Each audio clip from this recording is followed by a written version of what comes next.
है कि अगर तेजस्वी यादव साहब, राहुल गांधी जी और दूसरे लोग, विपक्ष के लोग अगर आंदोलन अभी शुरू कर देते तो ये एसआईआर की प्रक्रिया तो अभी खत्म हो जाएगी, सुप्रीम कोर्ट से खत्म होगी ऐसा मुझे नहीं लगता। अभी 28 तारीख आ ही रही है, देख लेंगे हम सब। बिल्कुल नहीं होगी, क्योंकि वहां मुकदमा ठीक से नहीं लड़ा जा रहा है।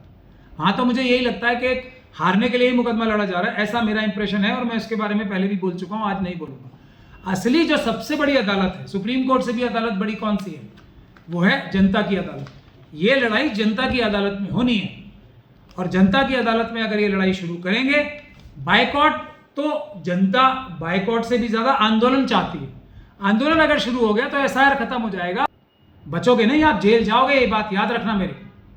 आज नहीं तो कल, और लंबे टाइम के लिए जेल जाओगे आप सब लोग। जो भी कानून तोड़ेगा, आप कानून तोड़ रहे हो, कानून तोड़ने वाले वो भी, जो इलेक्शन में कानून तोड़ेगा वो इतने लंबे लंबे टाइम के लिए जेल जाएगा, शायद उनकी पीढ़ियां भी इस बात को याद रखेंगी कि कोई चुनाव आयुक्त बनेगा तो वो पूरी तरीके से ईमानदारी से काम करेगा, संविधान और कानून के साथ।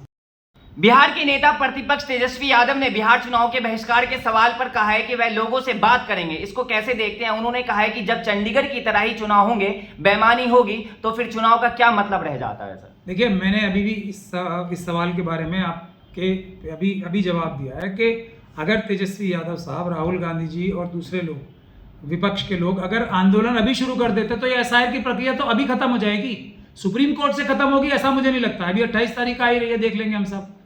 बिल्कुल नहीं होगी, क्योंकि वहां मुकदमा ठीक से नहीं लड़ा जा रहा है। वहां तो मुझे यही लगता है कि हारने के लिए ही मुकदमा लड़ा जा रहा है, ऐसा मेरा इंप्रेशन है। और मैं इसके बारे में पहले भी बोल चुका हूं, आज नहीं बोलूंगा। असली जो सबसे बड़ी अदालत है, सुप्रीम कोर्ट से भी अदालत बड़ी कौन सी है, वो है जनता की अदालत। ये लड़ाई जनता की अदालत में होनी है, और जनता की अदालत में अगर ये लड़ाई शुरू करेंगे, बायकॉट तो जनता बायकॉट से भी ज्यादा आंदोलन चाहती है। आंदोलन अगर शुरू हो गया तो एसआईआर खत्म हो जाएगा, और पेपर बैलेट से भी चुनाव होने की संभावना बहुत ज्यादा बढ़ जाएगी। तब हम एक अच्छा केस डाल के पटना हाईकोर्ट से ही फैसला ले लेंगे पेपर बैलेट का, ऐसा हमें लगता है। लेकिन आंदोलन बहुत आवश्यक है।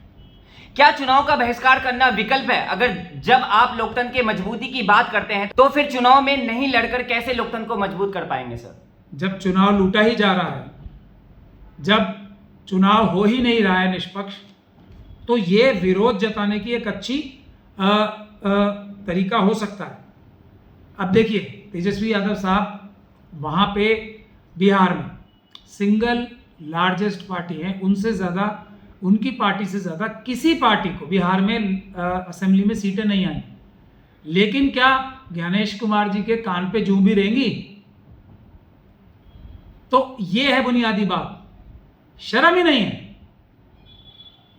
तो इसीलिए आंदोलन करना पड़ेगा ये। लेकिन तेजस्वी यादव साहब ने जो कही है उसमें जनता जो है बहुत आक्रोशित हो गई है, और अगर बायकॉट से पहले ही आंदोलन शुरू हो जाए तो बायकॉट की भी आवश्यकता नहीं पड़ेगी, ऐसा मुझे लगता है। बिहार मतदाता सूची पुनरीक्षण मामले पर विपक्ष पार्टी जमकर विरोध कर रही है। विपक्ष के विरोध के बीच चुनाव आयोग ने कुछ गंभीर सवाल उठाए हैं। चुनाव आयोग ने कहा है कि मतदाता सूची निष्पक्ष चुनाव और लोकतंत्र का आधार होती है, तो क्या उसमें सुधार नहीं किया जाना चाहिए? आपकी टिप्पणी क्या है?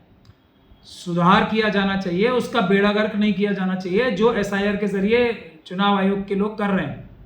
देखिए, चुनाव आयोग को एक ये जो हाई हॉर्स पे रह के वो, या एक अपने संवैधानिक पद पे रह के जो उस तरीके से बात करते हैं ना, जैसे वो बहुत ही सही और संवैधानिक कार्य कर रहे हैं, इस बात पे एक देश के नागरिक को भरोसा नहीं है। सिर्फ आरएसएस और बीजेपी के कार्यकर्ता, और वो भी मजबूरी में भरोसा करना पड़ता है उन्हें, क्योंकि वो उनके ही कार्यकर्ता के रूप में देखते हैं उन्हें। कोई इनकी बात पे भरोसा नहीं करता। इस तरह से बात करनी चाहिए उन्हें देश को सफाई देने के लिए। वो तो ऐसे बात करते हैं जैसे वो कोई सच में चुनाव आयुक्त के रूप में निष्पक्षता से कार्य कर रहे हैं। पूरा देश उन्हें ईमानदार होने की नज़र से नहीं देखता है, पूरा देश उन्हें ईमानदार नहीं मानता। ये उन्हें समझ में आनी चाहिए। ये अगर उन्हें एसआईआर करानी ही थी तो उसकी प्रक्रिया क्या होती है उसके हिसाब से कराते हैं ना। वोटर लिस्ट में से नाम काटने के लिए नहीं होती है एसआईआर। जब उन्हें यही नहीं करना है, उन्हें तो बेईमानी करनी है सिर्फ बीजेपी और आरएसएस को जिताने के लिए, तो फिर वो इस प्रकार की बातें करके हाई हॉर्स पे जो जाना चाहते हैं, वो कोई विश्वास नहीं करता उन पे। उनको अपनी विश्वसनीयता बनानी चाहिए पहले, ये एसआईआर विड्रॉ करके, और फिर जो अगर वो, चलिए मैं तो कह रहा हूँ एसआर भी, मैं मेरे जैसा व्यक्ति एसआर मानने को तैयार है। अगर वो वीडियोग्राफी तो कराएं, वो करके रहें जाके वहां पे। एक एक वोटर जिस जिस घर में गए, अगर उसकी वीडियोग्राफी करा के जनता के सामने ला दें तो जनता इन्हें घुसने नहीं देगी। इनके चुनाव आयोग के दफ्तर पे आ जाएंगे 1 करोड़ लोग बिहार से पैदल चल के, अगर इनको नजर आ जाए क्या कर रहे हैं। ये तो यहाँ कोट टाई पहन के चुनाव आयोग के पद पे बैठ के कुछ बोलते हैं तो जनता लिहाज करती है, लेकिन अगर आंखों से नजर आ जाएगा वीडियोग्राफी के जरिए, वो दिखाएं, फिर देखें क्या होता है। चुनाव आयोग ने बिहार मतदाता सूची पुनरीक्षण मामले पर हो रही आलोचनाओं को लेकर कहा है कि भारत का संविधान भारतीय लोकतंत्र की मां है, तो क्या विरोध से डरकर चुनाव आयोग को कुछ लोगों के दबाव में भ्रमित हो जाना चाहिए और उन लोगों का रास्ता साफ कर देना चाहिए जो मृत मतदाताओं के नाम पर फर्जी मतदान करते हैं, जो मतदाता अस्थायी तौर पर पलायन कर गए, जो मतदाता फर्जी या विदेशी है, क्या उन्हें संविधान के खिलाफ जाकर पहले बिहार में और अब पूरे देश में मतदान करने दे? आप कैसे देखते हैं? क्या भारत का संविधान ये कहता है कि आरएसएस और बीजेपी को जिताने के लिए आप गैरकानूनी काम शुरू कर दो? ये कहता है कहीं? ये काम कहता है? पहले ये तो लिखा दिखाओ संविधान में।